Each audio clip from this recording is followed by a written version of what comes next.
guys, welcome to another episode of Earthworks Hub. Today I have some guests with me, and I'm sure a lot of you will know who they are, but I'll let them introduce themselves. These are the Diggerlid boys. Thanks for coming on, gents. No, thank you. Thank you for having us. No worries. Do you want to just go through, maybe we'll start on this end and just introduce yourself and then we'll go from there? Yep, I'm Luke, one half of Diggerlid, and Yeah, I'm Joel, the other half of Diggerlid. we're brothers, if you haven't already worked that out. Yeah, there you go. I'm sure, that was going to be one of my questions actually, just because I know a lot of people probably wonder how you're related and that, so there you go. All right. This is not our first encounter. We actually met not long ago at the Diesel Dirt and Turf, sort of officially, I suppose. And I had a good chance to meet you guys and spent a lot of time at your stall. So thanks for letting me hang around there. That was a good weekend, actually. Yeah, it's always good to have people around. Yeah, that's it, man. That's it. And we might touch on that again a bit later on. But just to start with, let's talk about Diggerlid. So what is Diggerlid? What do you guys actually do? Right, so Diggerlid, basically we sell products and accessories for mini earth movers, mini excavators, landscapers, and a lot of it is based on the weather protection side of things. So we've got our line of canvas and fabric covers and enclosures, and we've got a range of polycarbonate screens that bolt to machines, and then we've got a range of general accessories, phone holders, consumables like grease, and different, Our products basically are designed to make your day easier as an earth mover. Yeah, all right. And then I suppose the name Diggerlid sort of explains what your main product is, yeah? So like, how'd you guys come up with that idea? It simply just is what it is, really. It's a lid for your digger. So obviously when we started, it was just a plain cover. We got the idea when we had our own machine on site and it was getting wet overnight. So I had bought a new mattress at the time with my partner, and it came with a giant plastic bag. So we were chucking that over the machine canopy overnight and just, keeping all the elements out. And then, basically that got us thinking, and we knew we had to make something a bit easier and a bit better, longer lasting. So, that's when we started hunting for canvas manufacturer and, made the first Diggerlid prototype. Yeah, good. Yeah, it seems to be a popular product. Like I see a lot of people posting up all around the world, saying that they're happy they've got one of those for their machine. So it's specifically more for like excavators and that without cabs. Is that right? So you can protect your seats and all that stuff. Right. Our flagship product, like the Diggerlid itself, is for mini excavators up to about 3.5 ton. That's where it started, just for minis without cabins. Yeah, and I noticed you guys have started using or selling the hard case now as well. Is that that's a new addition, isn't it? We've had that for a couple of years. They're not as popular. It's probably more of our premium product that we offer. They are a lot more expensive, but it's just another option for guys who want to take the level of protection that little bit further, and it's also great for sign writing on the machine, that kind of thing. So just another option, really. It's an Aussie-made option too, which is good. Yeah. Well, made here, is it? Yeah, made locally, literally just around the corner from us. We've got a great polycarb shop, K&D, so they do all our folding and laser cutting. And then, we just put together a hardware kit specifically tailored for each machine. Yeah. Yeah. Uh-huh. So how long has it actually been around for? How long has your company been running? Diggerlid we started selling covers November 2019, so we're coming up 5 years. Our company itself, obviously went back a few years before that when we were landscaping ourselves, and the design and prototyping process probably took us 6 months, I guess, before we started selling them. We were sort of researching and playing with samples and all that. So it's been a couple of years now. So it was actually right in COVID when we launched. So I was just going to say, how'd you cope with that? How'd you cope throughout that period? It was probably really a blessing in disguise, I guess. It's sort of slowed down the construction a little bit for us at the start, which gave us more time to put into this. But then as sort of things stabilised, it was more of, we've got to pick one or the other, because we were sort of getting up even earlier than we needed to for work, and then packing some orders, going to a job, finishing that off, and then quickly, finishing a bit earlier so we could get to the post office and do a bit of emails and stuff. But yeah, it just got too much. So Yeah. So I think after, what was it, about April 2020, we pulled the pin on the construction and sold all the machinery, excavators, truck, and just went full time into this. Yeah, actually, that leads me to my next question. So what were you guys actually doing before you started Diggerlid? Like a lot of people probably wondering, were you in the industry or doing something totally different? Yeah, we're both chippies by trade, and now a lot of our carpentry work was sort of more in the outdoor space, so decks, pergolas, retaining walls. We're doing a lot of retaining walls, so that's why we had our little mini earth moving combo. And then, that's where the idea started for our earth moving machinery. But we basically sold all the machinery to fund our first container, really, of stock, which was a bit of a balls deep gamble, but I guess it's worked. Yeah, sometimes the best way, man. Just jump straight into it. Yeah. And that's what I was going to ask as well. So I suppose a lot of listeners have probably got like a business idea, and not sure how to start and like where to start. So, like, what was it like for you guys starting off with this brand new idea? And I suppose I haven't really seen that product around anywhere. So you could probably say you've started something new. But how was it starting off like with such a fresh idea? And You just never really know what you're getting into. But that is the hardest part, starting. So just start and figure it out along the way. Like we didn't know what we were doing. We didn't know, what to actually set up. What was the next step? But you just you just do it, and it just happens, really. yeah, just play by ear, I suppose. Well, and you can really learn anything for free these days off YouTube, off other people who have done it before you. You're never the first person to really do anything. So, I mean, we started on Alibaba, like getting prototypes and samples, talking to suppliers overseas, and then eventually we had a product that we thought, well, we can sell this. And then really, I guess, comes the money side of things, where you got to come up with a bit of cash to buy your first order. And that's always scary, but we had heaps of messages and stuff on Instagram. People had seen our original cover and said, yeah, I want one of them. And so we knew we'd probably have a bit of support, a few sales in the early days. So you just got to take the plunge, I guess, and one foot in front of the other. Yeah. So if you don't mind, can I ask, like, what did it cost to start out initially? Like, what were your main costs? First order, probably about $5,000. We spent, about $5,000. I think we bought 100 of our first ever covers.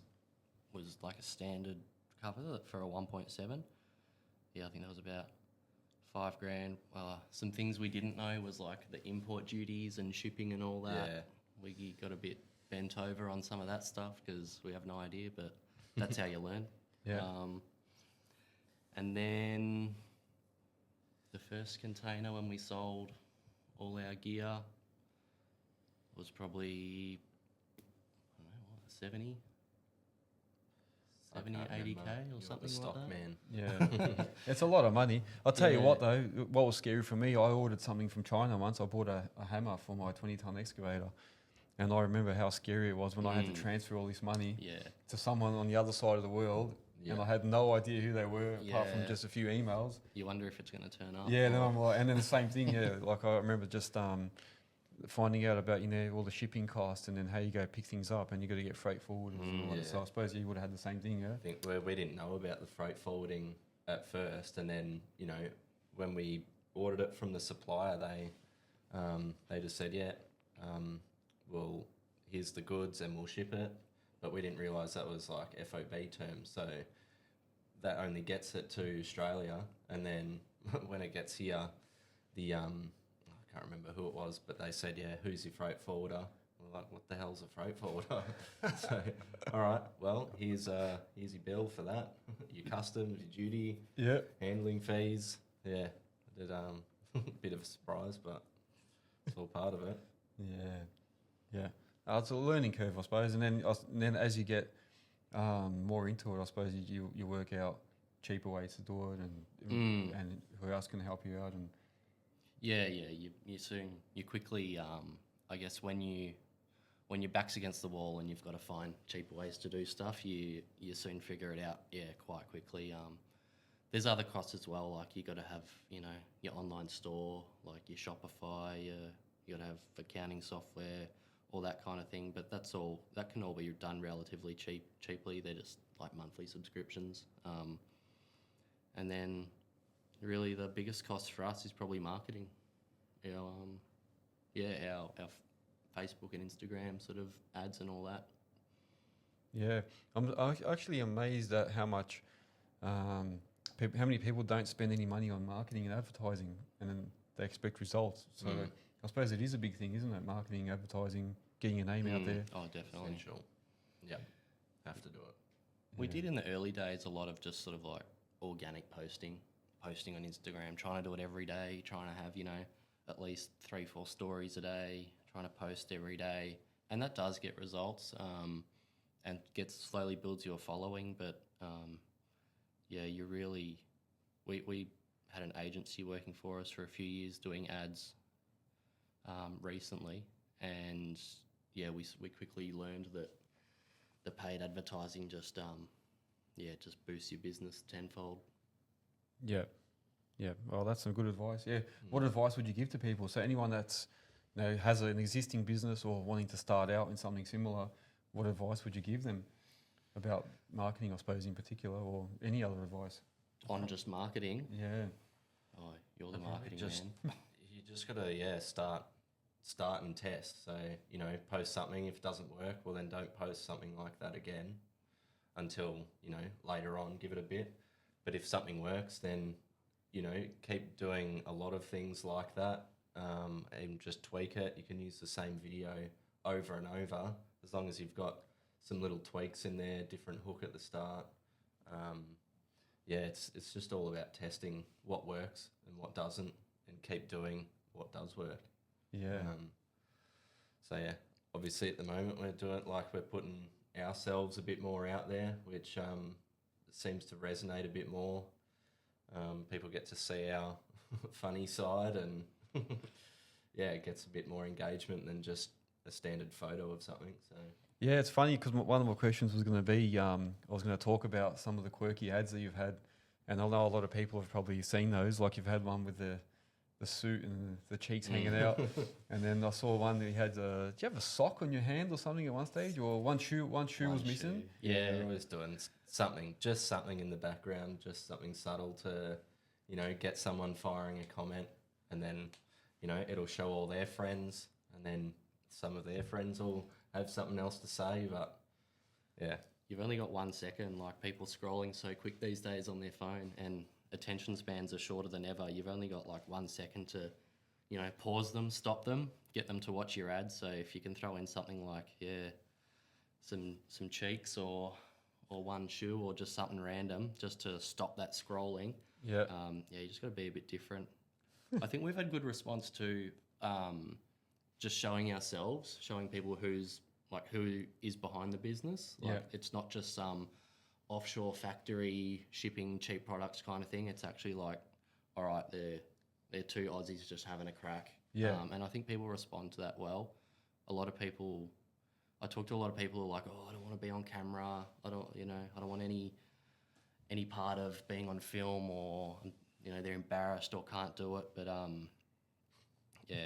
think you just got to show people who you are, and people like that sort of genuine side. And well, it's like if, just say you did have a shop, if someone came in the front door, you wouldn't run out the back and not show your face. You got to show your face. So yeah, that's right. What's the difference between a real shop, like a brick and mortar shop, or an online store? You've got to be out there. Yeah.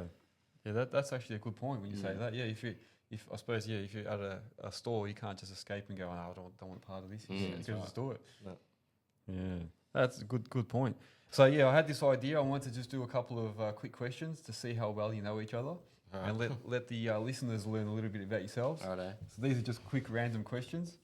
So what I'll do, I'll ask the question, and then you guys just say the name of the person or point to who you think is the person. Well, and with your answer, you'll get it as I go. Yeah. All right. So how well do you know each other? Who is better at handling difficult customers? Look, I don't know.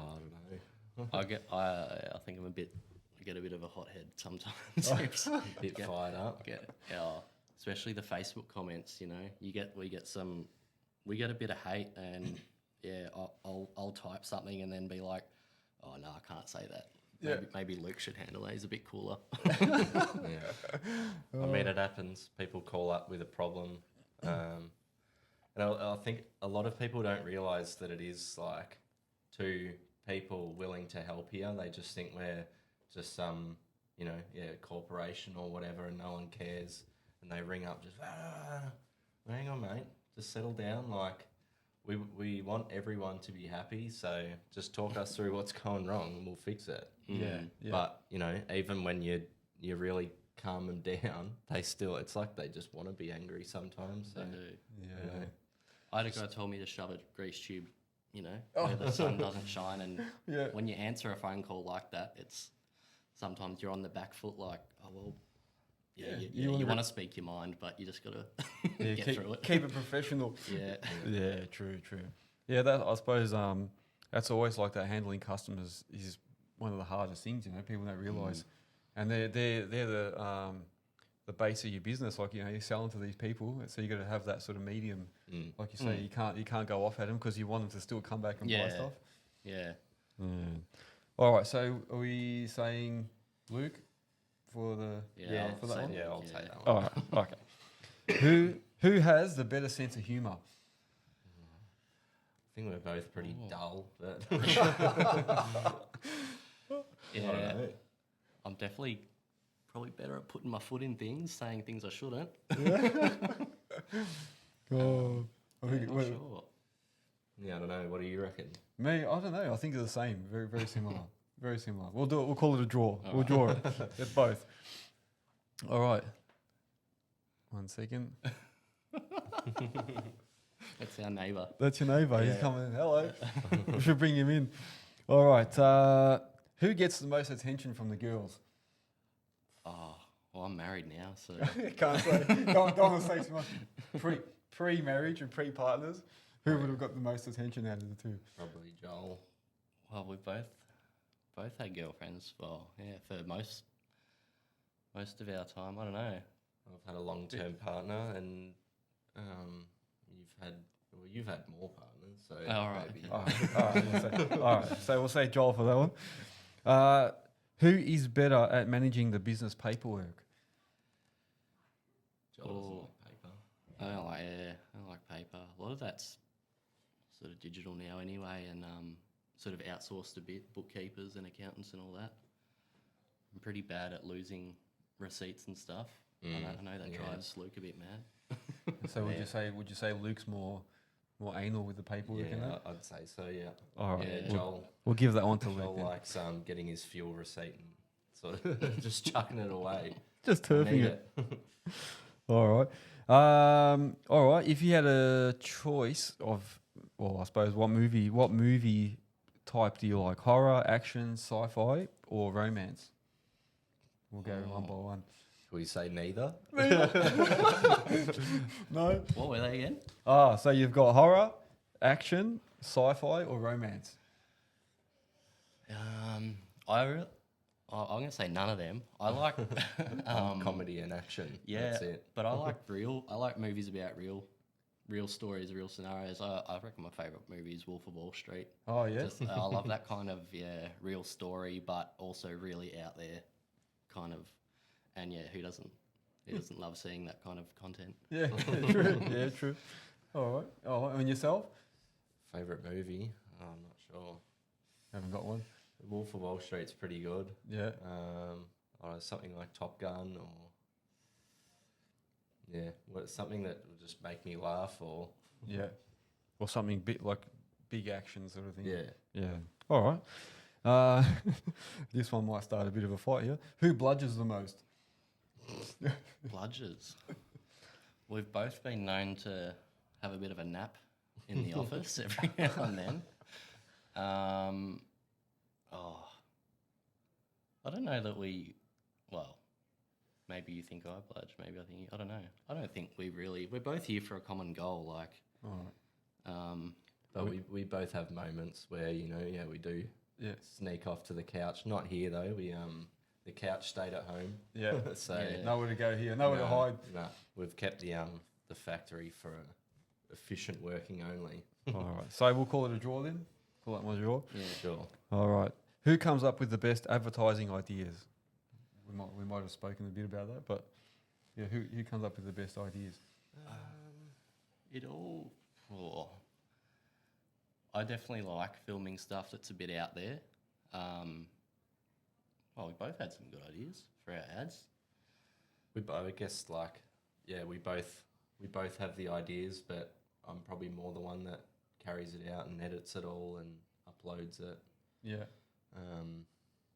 But yeah, I don't know. We both contribute for the ideas, I guess. Yeah, I don't mind making a bit of a dick of myself, like in the background or that kind of thing. Yeah. But the ideas, I think it's a bit of a joint effort. A lot of these are sort of draw- ending up being a draw. They are.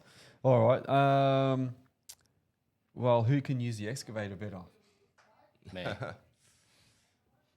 Yeah. Yeah. Yeah, Joel. That was a clear one. Having said that, we didn't spend a lot of time on machines. Like I would have, less than 1,000 hours Yeah. under my belt on a machine. Like I'm by no means a professional operator. We Diggerlid sort of took over before we got that chance to really, I guess, hone our skills. But even still, Luke's pretty sloppy. Probably rough on the gear. Yeah. I had never operated an excavator before I bought one. So we bought a 1.7 a Wackenewson together, and that was the first one I'd ever driven. And when we picked it up, even Andrew from Aces was like, "Well, here you go." But none of us wanted to drive it on the truck. We were too scared to. Yeah, to get it up the ramps. Oh man, you know what? It's funny you say that because I reckon there's a lot of guys like that. I reckon heaps of people have just bought machines, not knowing how to use them, and then just worked it out. As they go, Yeah, well, that's it. Best way to learn. Yeah. All right. So, who's the better operator then? Who are we going to decide? Yeah, Joel. Joel. That one. All right, we'll take that one. If you were traveling together, who would be the first one to get lost? Joel. Yeah, Luke's definitely the itinerary. We've just got back from China, and it was always, where are we staying tonight, Luke? What are we doing today, Luke? Which train are we getting on, Luke? I'd be lost. All right, so we've got Luke for that one. Oh no, so the first one to get lost would be Joel. Okay. Yeah. If one of you had to go on a reality show, which one would it be? I don't know. I always wanted to go on Big Brother, but Did you? not when it turned boring. Yeah, yeah. I don't know. What would you go on? I reckon like the survival ones, like Oh yeah. get me out. I'm a celebrity. Get me. Oh, you have to be a Yeah. celebrity though. I'm not Wait. a celebrity. hey, after this you might be. Yeah. A few more Facebook ads. A few more Facebook ads. Yeah, I quite often watch those shows and think like, oh, I could do that. That'd be Yeah. Or Survivor. Survivor. Yeah, or yeah. Even it's the Ninja Warrior. Oh Sometimes you see people like fall off something and you're like, oh, I could have done that. What are you doing? yeah. Yeah. Yeah, I like watching that when they do all those obstacle courses and that. Yeah, yeah. All right. So who'd be more than likely to go on one, you reckon? Or would you both go on them just depending on what? Yeah, maybe we could do a duo. There you Do go. as a team, Amazing Race or something. Yeah, that'd be good. Yeah. Actually, you know what? Yeah, Amazing Race. That's right. That's right. Another draw. Another draw. All right. That's it. I just thought I'd go through something a bit fun. Yeah. Get people so people can get to know you guys a bit better as well. I forgot to actually mention you guys are Victoria based. But where do you supply to? Like, can you supply to the world? Or I was saying earlier that you do post to the world, isn't it? Yeah. Anywhere that Australia Post or our couriers will send, we can provide for. Yeah. So we started in Australia, and then sort of dug into New Zealand a bit. But now we're predominantly like US, Canada, a bit of Europe and New Zealand. But Australia's still definitely in the lead. Anywhere it's cold and wet. Cold and wet. Cold and wet, though you want a Diggerlid. Yeah. So, You got to go to like England and Wales and that.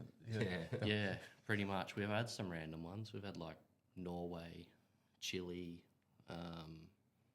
Brazil. Yeah, there's been some random ones in there. That's why you see sometimes we'll put photos of like the Diggerlids in the snow and stuff. There are always those sort of extreme cold regions. Yeah. And then going back to the business, I suppose. So as brothers, you got obviously two people running the business. What are your roles in the business? Do you have two different roles, or do you just like how do you separate who does what? Well, I mean, at first we didn't really know. We were just kind of all just smashing it, all hands on deck. But I guess we've sort of split out. So I mainly do more of the marketing and the customer service, and then Joel's more into the keeping control of the stock and organising product. Keeping the warehouse running and packing, shipping, all that. I think we just naturally found our groove. Like, we both have an understanding of everything that needs to be done, but obviously, like, Luke will be better at, the marketing side of stuff. That stuff gives me a headache. And I can, like, I'm fine with dealing with, suppliers and all that sort of stuff. So I think we just naturally found our strengths and then stuck to what we know. But it's definitely important to have a bit of an understanding of everything that goes on. Like, if Luke was out of action for a week, it's still important for me to understand, all right, what he would usually be doing and still keep my finger on the pulse there and vice versa. So, but you just stick to what our strengths are, I guess. Yeah, I suppose you always got to prepare for someone going on holidays or something, So you're not always going to be there, yeah. Does get tricky, especially when there's only two of us. But when we can grow a team, we'll definitely be able to separate out more tasks. And well, what is the plan? So what's the future plan for you guys? Oh, yeah, good question. A lot more automation, I think. We are literally doing everything ourselves at the moment. We've got my wife's just started helping us pack and ship because that is a big job that needs doing obviously every day. So that's freed up a bit of time for us just to work more on the business and keep it growing. But I think, we really just make stuff more automatic, have more of a team so that we might be able to step back a bit and see what we've built sort of just function on its own kind of thing. I think that'd be cool. Yeah, I think too, like, obviously the viewers will be able to see we're in our new factory now. So up until about 2 months ago, we were working out of Mum's shed for 4 years. So now that we're in a workplace, it can be a proper running operation now, not just a little hobby anymore. Yeah, it's getting bigger. So now I suppose it's formalised. You know what I mean? Yeah. And now you have to grow with it.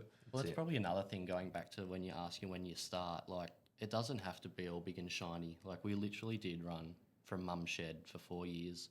We didn't even have Wi-Fi. Like, we were using the hotspot off our phones just to do what we could. It was always cutting out and lagging, but you just work with what you've got and just keep pushing it. Be resourceful. Yeah, I agree. I think everyone thinks you got to start off and have everything straight away, and everything, all the gadgets and this and that. But you just got to figure it out as you go, isn't it? Yeah, that's right. Yeah, you just you do what you can in the early days. Literally, just scrape together what you can and make it work. I think even when we were working in Mum's shed, we would get like stores and dealers would ring us up and be like, "Oh, put us through to your parts team," and you'd be like, "Yeah, all right, hang on, hello." Yeah, they expect there's this big team behind the website and all that, but yeah, it's just us in a shed, like. Oh man, look, everybody starts somewhere. That's how it goes. It's good. It's good to be. I suppose it shows that you're humble and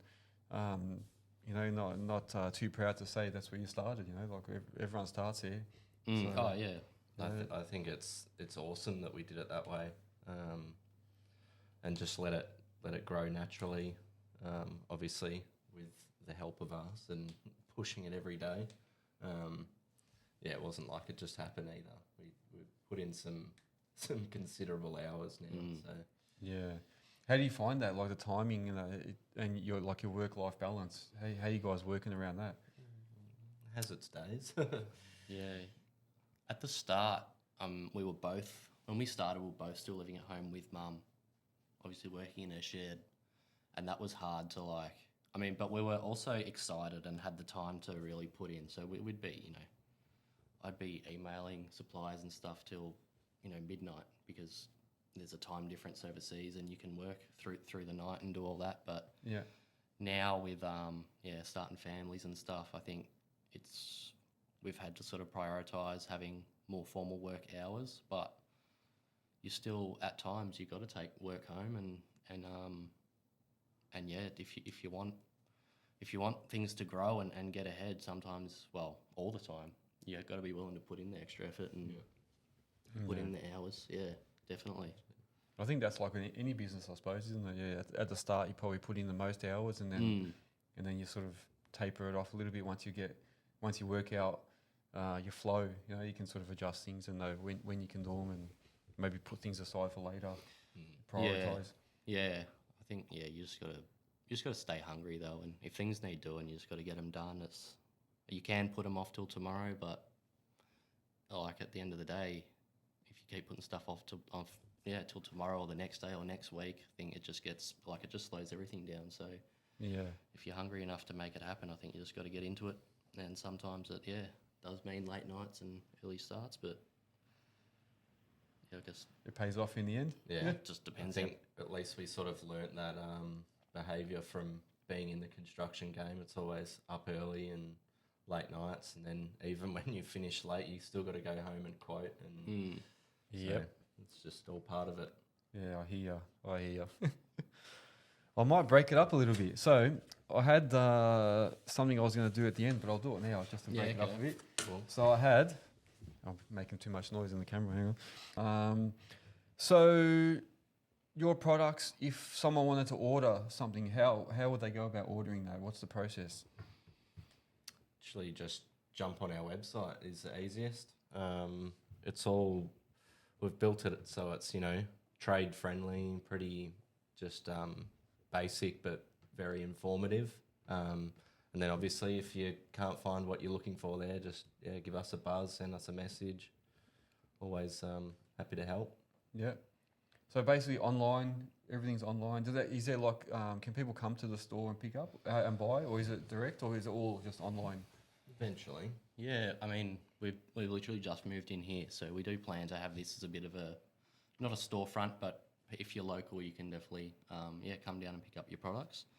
But yeah, our website, 95% of our sales is straight off our website. We have a few dealers around Australia, a few resellers, wholesalers, that kind of thing, but most of it's on our website. It's all, like Luke said, trade friendly, easy to use. And if you call up, it's always one of us on the phone. It's not a call center or something. It's still very personal. We're always happy to help. Yeah. A lot of people say I didn't realise it was just you two. Yeah. They think it's like a big company. I know we sort of portray it like that on the website, but we are a small business.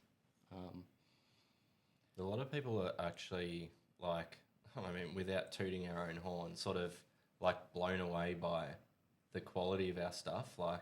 They think when, they see this online, it's just going to be some cheap thing off one of the big classifieds like Yeah. Temu or Wish or something. But Yeah.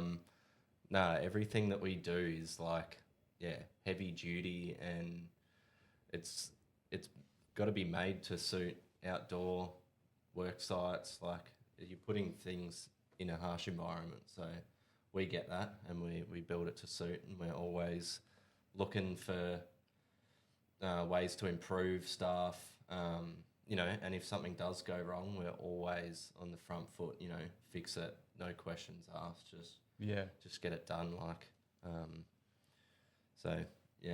if anyone's wondering, we have great products and also like even better customer service, I'd say. And we're pretty proud of that too. So. Okay, so guys, thank you very much for joining me on this podcast. It was interesting to hear your story, and like you say, a lot of people will be surprised to hear some of the things that you're saying. How actual, truly local and humble the company is, and it's really good that you've got these products, and I'm sure you're gonna, like you say, as you get your warehouse going and this and that, it's going to keep expanding. So I wish you all the best with that. So if people want to buy your products, what's the website called? www.diggerlid.com. Reach that from anywhere in the world. We're a global store. If you're in Australia, you can call us, 1800 661 881. And we'll always be ready to answer your questions. Beautiful. All right. Joel, Luke, thank you very much for joining. Thank you. And Thank you. we'll see everybody on the next one. Thanks for joining. Take care. Thank you. Cheers. I just want to do a quick shout out to my sponsors. I've got the Bole Group, Nexgen Landscapes and Earthworks, Network Finance, Melbourne Tractors, Spartan Machinery, and JR Safety Co. So thank you to all those sponsors.